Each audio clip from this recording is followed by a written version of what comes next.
કેશોદ જલારામ મંદિરે નેત્ર કેમ્પ 200 દર્દીઓની તપાસ 95 દર્દીઓને રાજકોટ ઓપરેશન માટે કરવામાં આવ્યા રિફર। નમસ્કાર, સહજ ન્યૂઝ સાથે હું છું ગોપાલ ભેસાણીયા। કેશોદ જલારામ મંદિર દ્વારા નેત્ર નિદાન કેમ્પનું સફળ આયોજન કરવામાં આવ્યું હતું।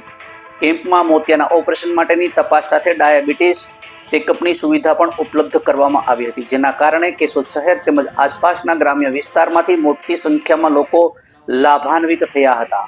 કેમ્પનો શુભારંભ ભોજનના દાતા પ્રવીણભાઈ ગજેરા અને કંચનબેન ગજેરા પરિવાર ટ્રસ્ટી દિનેશભાઈ કાનાબાર, રમેશભાઈ રતનધાયરા, ડોક્ટર સ્નેહલ તન્ના, હેમંત ઘેરવરા અને મોહનભાઈ ઘોડાસર સહિતના આગેવાનો દ્વારા દીપ પ્રાગટ્ય કરવામાં આવી હતી। આ કેમ્પ દરમિયાન અંદાજે 200 જેટલા દર્દીઓની આંખોની તપાસ કરવામાં આવી હતી, જેમાં 95 દર્દીઓને મોતિયાના ઓપરેશન માટે રાજકોટ સ્થિત રણછોડદાસજી ટ્રસ્ટ હોસ્પિટલ ખાતે રિફર કરવામાં આવ્યા હતા।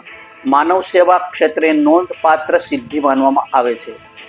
સાથે સાથે કેમ્પ દરમિયાન 110 જેટલા દર્દીઓનું ડાયાબિટીસ ચેકઅપ કરવામાં આવ્યું હતું, જે આરોગ્ય જાગૃતિ માટે મહત્વપૂર્ણ સાબિત થયું હતું।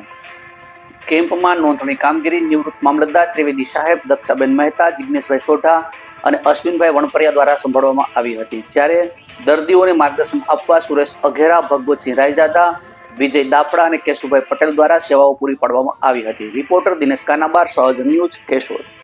જય જલારામ। જલારામ મંદિર કેશોદ દ્વારા નેત્ર નિદાન કેમ્પનું આયોજન કરવામાં આવે છે।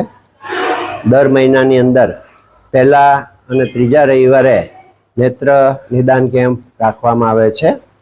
આજે યોજાયેલા નેત્ર નિદાન કેમ્પની અંદર 200 જેટલા દર્દીઓને તપાસવામાં આવ્યા હતા, જેમાંથી 75 જેટલા દર્દીઓને ઓપરેશન માટે રાજકોટ રણછોડદાસજી હોસ્પિટલ ખાતે મોકલવામાં આવેલા છે। અમારે ત્યાં લગભગ 357 જેટલા કેમ્પ કરવામાં આવ્યા છે, જેમાં લગભગ 25,000 ઉપરાંત દર્દીઓના સફળ ઓપરેશન કરવામાં આવેલા છે અને એ લોકોને એક નવી દ્રષ્ટિ પ્રાપ્ત થઈ છે। અમારે ત્યાં જુદા જુદા ભોજનદાતાઓ દ્વારા અમને આ સહાય આપવામાં આવે છે। આજરોજ યોજાયેલા કેમ્પની અંદર doctor professor Pravin Gajera, new era professor એકેડમીવાળા તરફથી આજે સંપૂર્ણ ભોજન પ્રસાદની વ્યવસ્થા કરવામાં આવેલી હતી। આ રીતે અમને બધાનો સાથ અને સહકાર મળે છે।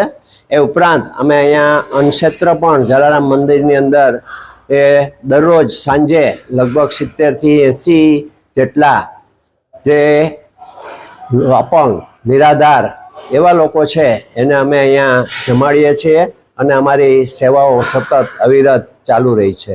જય જલારામ।